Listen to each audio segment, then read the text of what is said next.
मैं अरविंद बरनवाल BBDSS मटेहूँ गाजीपुर से अपने YouTube channel study league by Arvind sir के सभी पाठक बंधुओं को हार्दिक शुभकामनाएं।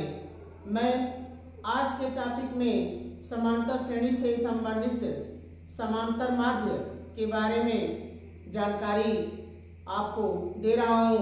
इसमें जो बातें न समझ में आए उसे आप कमेंट करें तथा इसे यदि आपने अब तक सब्सक्राइब नहीं किया है तो सब्सक्राइब अवश्य करें तथा लाइक और शेयर करना न भूलें। तो समांतर माध्य,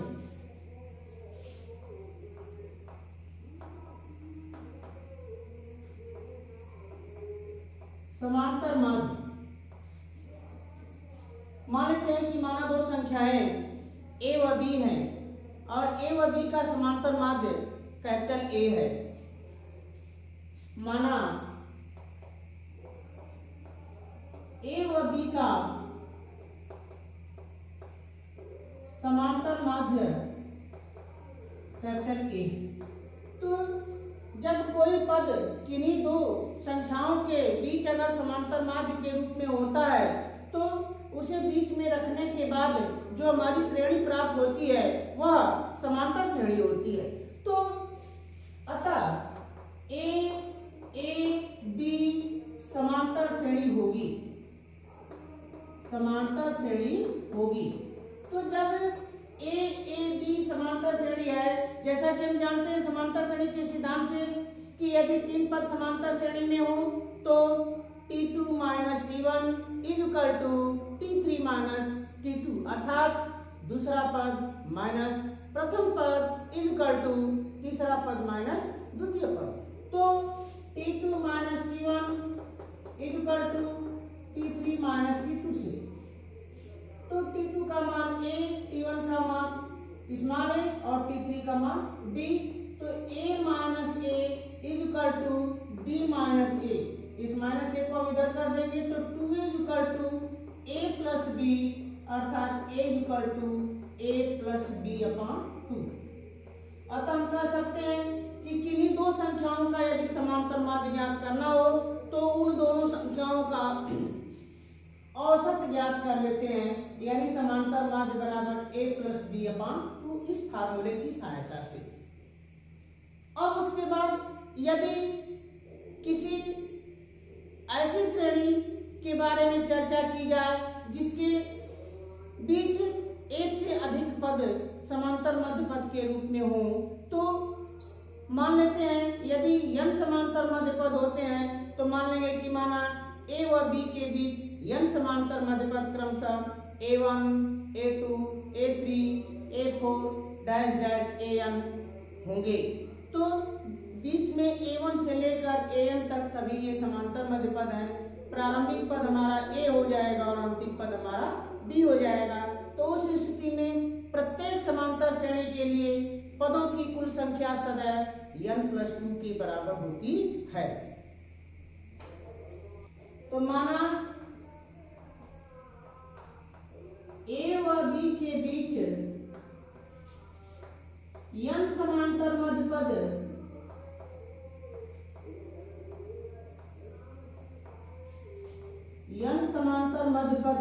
क्रमशः a1, a2, a3 dash dash an है। a1, a2, a3 dash dash an है। अतः a1, a2, a3 dash dash an भी समांतर श्रेणी होगी, समांतर श्रेणी होगी। तो जब भी कोई अगर श्रेणी समांतर श्रेणी दी गई हो तो उसका पहला पद, उसका अंतिम पद और सार्वंतर तथा पदों की संख्या, किसी भी समांतर श्रेणी के लिए ये चार बातें आवश्यक। तो इसमें प्रथम पद A, अंतिम पद B, क्योंकि A व B के बीच n समांतर मध्य पद है तो समांतर मध्य पदों की संख्या n हो गई, एक पहला पद हो गया और एक अंतिम पद हो गया। तो कुल पदों की संख्या, इस प्राप्त समांतर श्रेणी के कुल पदों की संख्या, तो पदों की संख्या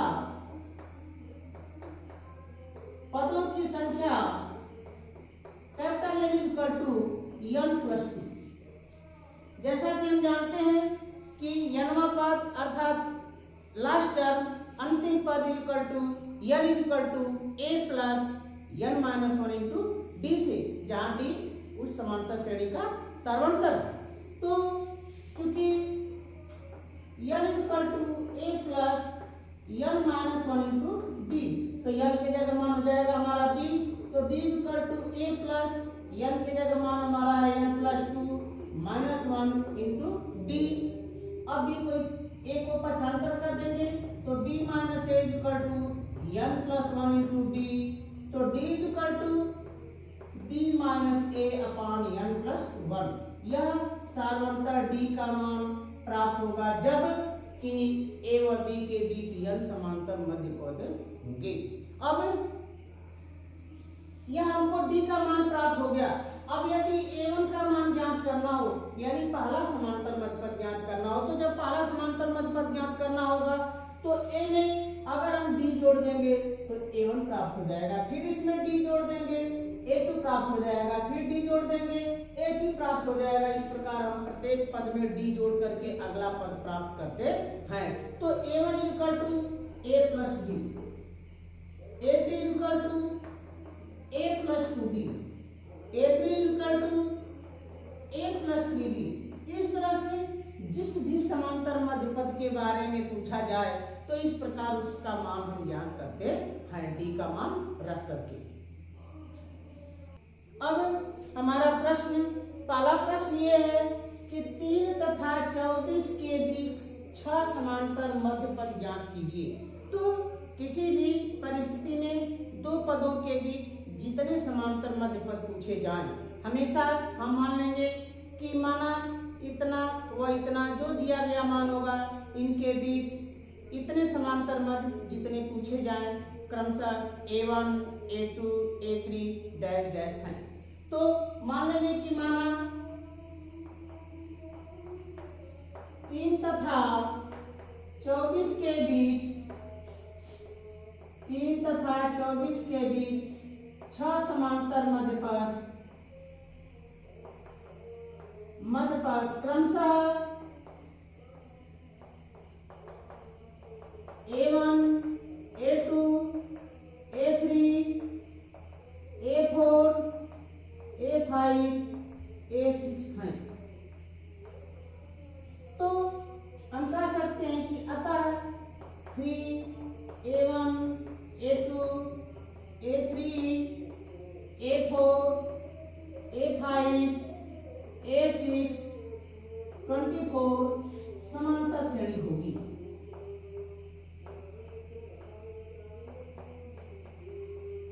जैसा कि अभी हम फार्मूला पढ़े कि दो पदों के बीच यदि n समांतर मध्य पद हो तो कुल पदों की संख्या सदैव n प्लस 2 होती है। तो पदों की संख्या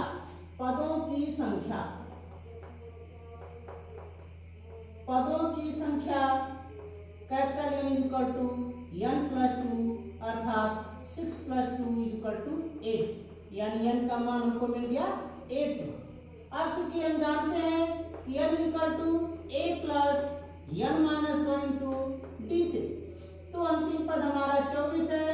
24 इक्वल टू a का मान 3, तो 3 प्लस 8 माइनस 1 इंटू डी, तो 24 minus 3 21, 21 equal to 7d, therefore d equal to 7 3 या 21, तो d इक्वल टू हो गया 3। अब यह d का मान मिल गया 3। अब हमको कह रहा है कि 6 समांतर मध्य पद ज्ञात कीजिए, यानी a1 से लेकर के a6 तक के सभी मान। तो a1 बराबर जैसा कि हम पढ़े कि a1 equal to a plus D, तो a1 equal to a plus D. तो a की वैल्यू हमको मालूम है 3, तो 3 plus 3 equal to 6। a2 equal to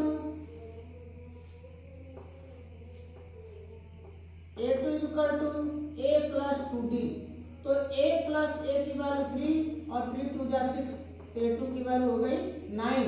a3 equal to a plus 3d, तो a की वैल्यू 3 3 3 जा 9, 9 3 12। a4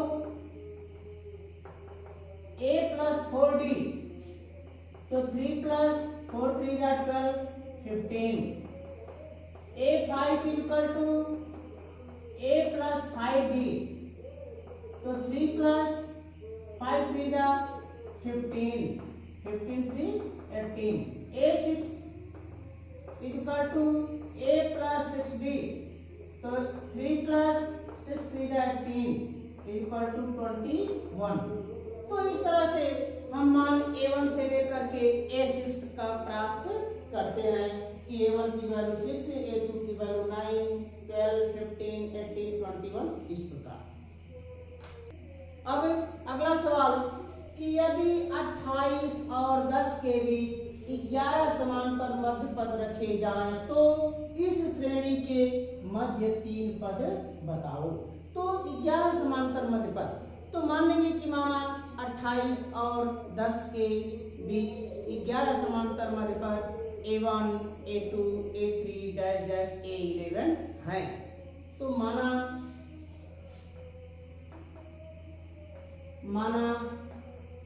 28 और 10 के मध्य 10 के बीच 11 समांतर मध्य पद 11 समांतर मध्य पद क्रमशः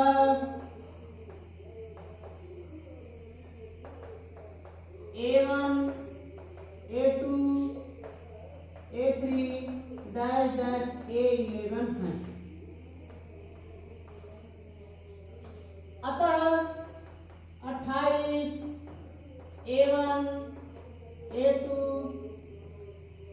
A3 डैश डैश A11 10 समांतर श्रेणी होगी, समांतर श्रेणी होगी। अब पदों की संख्या के बारे में, तो पदों की संख्या, पदों की संख्या, तो पदों की संख्या capital N equal to 11 plus 2 equal to 30। पदों की संख्या हो गई हमारी 13। अब पहला पद हमारा 28 और अंतिम पद हमारा 10।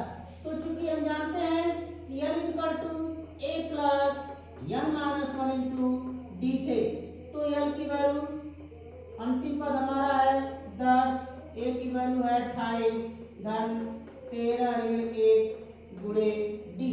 तो इसको इधर घटा देंगे तो -18 बराबर 12D, तो D बराबर -18 बटा 12, यानी भाग दे देंगे, सरल करेंगे तो D इक्वल टू -3/2। यह प्राप्त हो गई हमको D की वैल्यू। अब कह रहा है कि इस श्रेणी के मध्य 3 पद, क्योंकि श्रेणी के कुल पदों की संख्या है 13, तो कुल पदों की संख्या 13 अर्थात यह एक प्रकार की विषम संख्या है। तो जब पदों की संख्या विषम हो तो उसका मध्य पद, जब पदों की संख्या विषम हो तो उसका मध्य पद का मान n प्लस 1/2 पद, तो n प्लस 1/2 पद, तो लिखेंगे चूंकि पदों की संख्या विषम है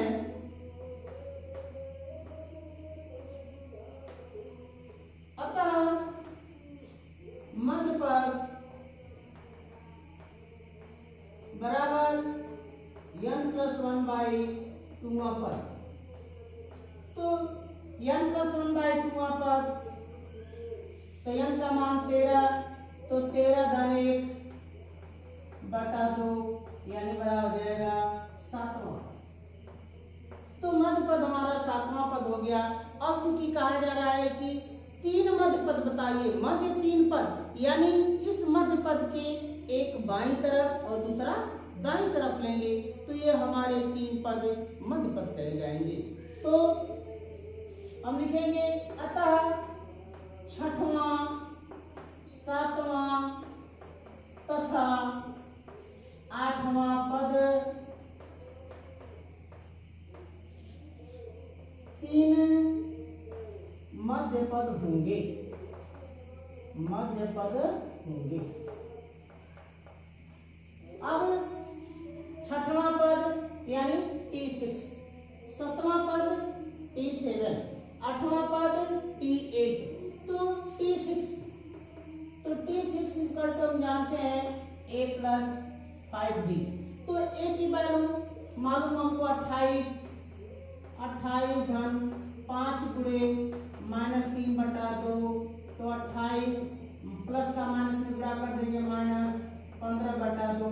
जब इसको हम सरल करेंगे तो 28 गुना के 56 में से 15 घटा देंगे तो 41/2, अर्थात इसको इस प्रकार भी लिख सकते हैं कि 20 सही 1/2।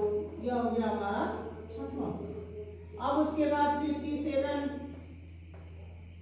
तो a प्लस 6d, तो a का मान 28 6 गुणे -3/2, तो 28 2 3 6 3 3 9, तो 28 गुणे 9 यानी हो जाएगा मान हमारा 19, यानी T7 बराबर हो गया 19। अब T8, तो T8 equal to a plus 7d। अब a की वैल्यू रख देंगे 28 प्लस 7 इंटू -3/2, तो हो जाएगा 28 माइनस 21/2। अब गुणा कर देंगे तो 28 गुना के 56 में से 21 घटा देंगे यानी 35/2, अर्थात इसको लिख सकते हैं 17 सही 1/2। यह हो गया हमारा मान T8 का। इस प्रकार यह हमारा छठवां पद, यह हमारा 7वां पद और यह हमारा 8वां पद, अर्थात ये 3 मध्य पद हमारे प्राप्त हुए कि 20 सही 1/2, 19 और 17 सही 1/2। अब हमारा अगला प्रश्न कि यम संख्याओं को 1 तथा 31 के मध्य रखने पर प्राप्त अनुक्रम एक समांतर श्रेणी है और सातवीं एवं यम -1वीं संख्याओं का अनुपात 5/9 है, तो यम का मान ज्ञात कीजिए। तो मान लीजिए कि माना 1 तथा 31 के बीच यम समांतर मध्य पद क्रमशः A1 A2 A3 A4 dash dash A यम है। माना 1 तथा 31 के बीच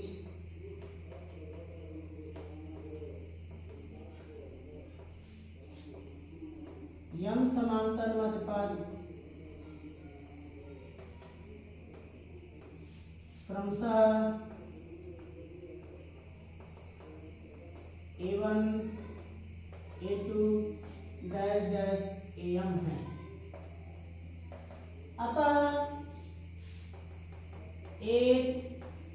A1 A2 A3 dash dash AM 31 समांतर श्रेणी होगी,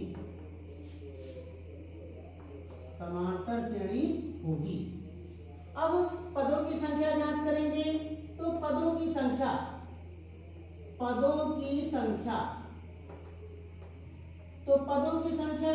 capital M equal to M plus 2। तो चूंकि हम जानते हैं L equal to A plus N -1 into D से, तो L का मान 31, A का मान 1 और N का मान हमारा M प्लस 2 -1 इंटू D।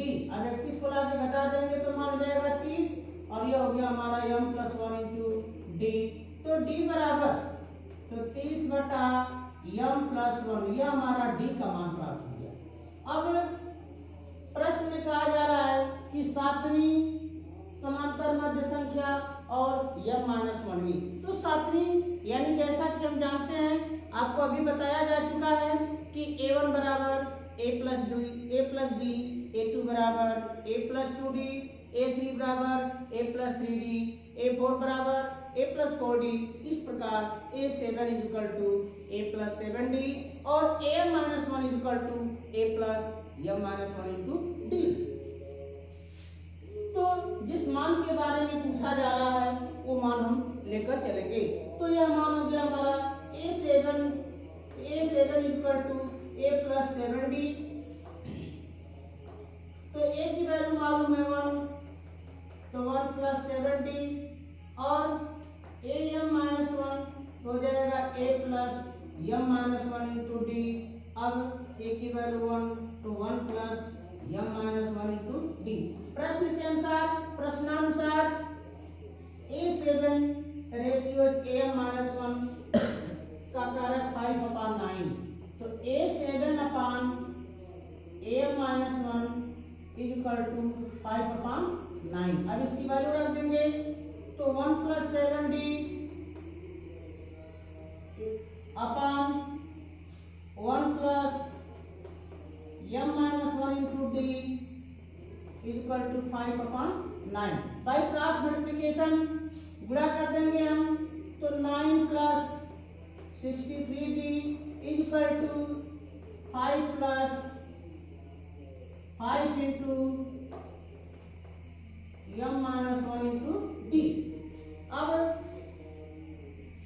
9 को इधर लाएंगे, 5 को 9 माइनस 5 4 हो जाएगा, 4 इक्वल टू तो 63 को इधर ले जाएंगे, 5m minus 5 into D minus 63d। क्या हो जाएगा मान हमारा 5m माइनस 5 और माइनस 63 तो minus 68 into d 4 equal to. अब d का मान हम यहाँ पे रख देंगे, d का मान हमें मालूम है 30/m प्लस 1, तो 4 equal to 5m minus 68 into 30 upon m plus 1। फिर क्रॉस मल्टीप्लिकेशन कर देंगे तो हो जाएगा 4m प्लस 4 इक्वल टू, अब 30 के अंदर गुणा तो 150m माइनस, अब इससे गुणा तो 0 3 बटे 24 3 छक्का 18 तो 20, यानी 4m plus 4 equal to 150m minus 2040। अब इसको फिर हम सरल करेंगे तो 4m को 150m के साथ ले जाएंगे, इसको इसके साथ ले जाएंगे, यह हो जाएगा मान हमारा 146m इक्वल टू 2044। देखो m इक्वल टू मान हो जाएगा हमारा 2044 अपान 146m। 146 m की वैल्यू ज्ञात करनी है, तो अब इसको हम भाग देंगे, कटा देंगे पहले हम 2 से, तो हो जाएगा मान हमारा 1022 और ये हो जाएगा मान हमारा 73। अब 1022 में 73 से भाग देना है, तो 73 एकम 73, फिर उसके बाद हमारा घटाएंगे, हासिल हो जाएगा 12 में से 3 घट गया 9 और 9 में से 7 निकल गया 2, 29 बचा, फिर 2 उतार दिए 292 हो गया। तो 292 में 73 की भाग 4 बार जाएगी, अर्थात 1022 में 73 से भाग देने पर हमारी पूरी भाग हो गई 14 बार, अर्थात m का मान मिल गया 14 और ये हमारा हो जाएगा 100। अगला प्रश्न हमारा है कि यदि a और b का समांतर मध्य पद a power n plus b power n upon a power n minus 1 plus b power n minus 1 हो तो n का मान ज्ञात करो। तो जैसा कि हम जानते हैं, अभी फार्मूला पढ़े कि दो संख्याएं a और b यदि हों तो उनका समांतर माध्य का फार्मूला कि दो संख्याओं a और b का समांतर माध्य equal to a plus b upon 2। तो प्रश्न के अनुसार a प्लस b अपान 2 का मान इस दिए हुए मान के बराबर होगा। तो चूंकि a व b का समांतर माध्य a प्लस b अपान 2, प्रश्नानुसार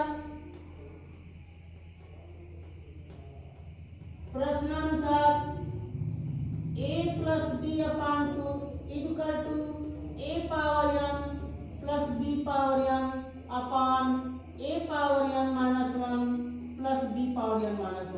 अब हम क्रिया गुणा कर देंगे तो 2a power n plus 2 b power n equal to a plus b into a power n minus 1 plus b power n minus 1।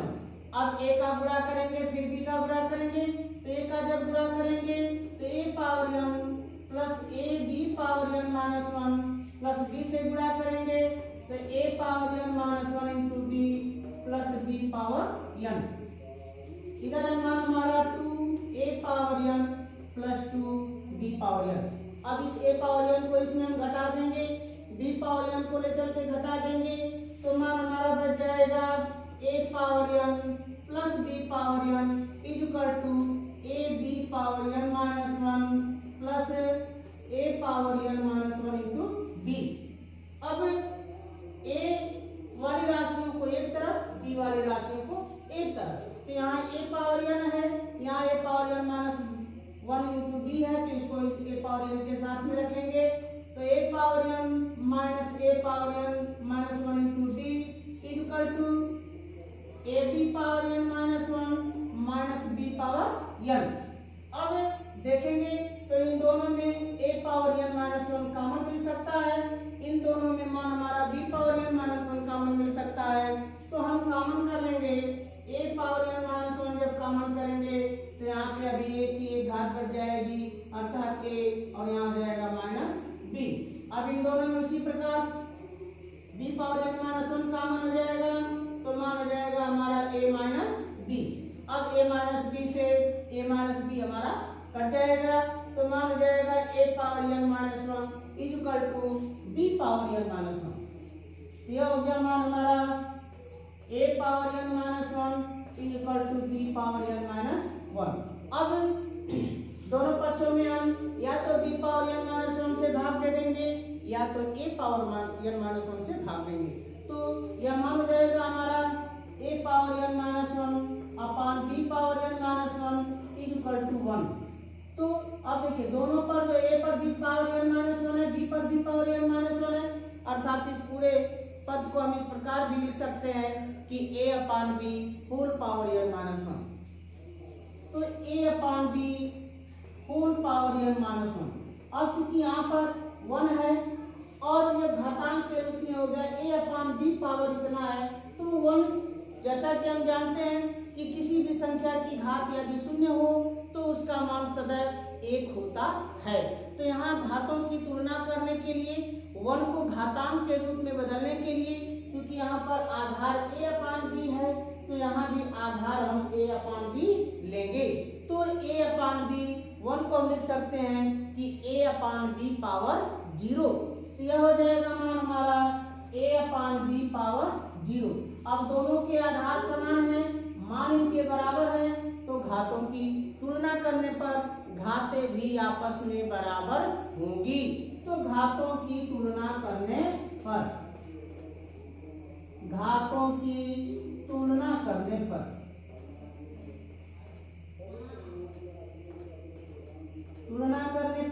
क्या हो जाएगा मान हमारा n माइनस 1 इक्वल टू 0, तो n इक्वल टू हो गया 1। इस प्रकार यह हमारा प्रश्न हल हुआ। इन सभी प्रश्नों में या आज के इस टॉपिक समांतर माध्य में आपको जो भी बातें जहां से न समझ में आई हो उसे आप पूछ सकते हैं कमेंट करके, या मेरे व्हाट्सएप नंबर 9838263945 पर। इस पूरा वीडियो देखने के लिए आपको बहुत बहुत धन्यवाद।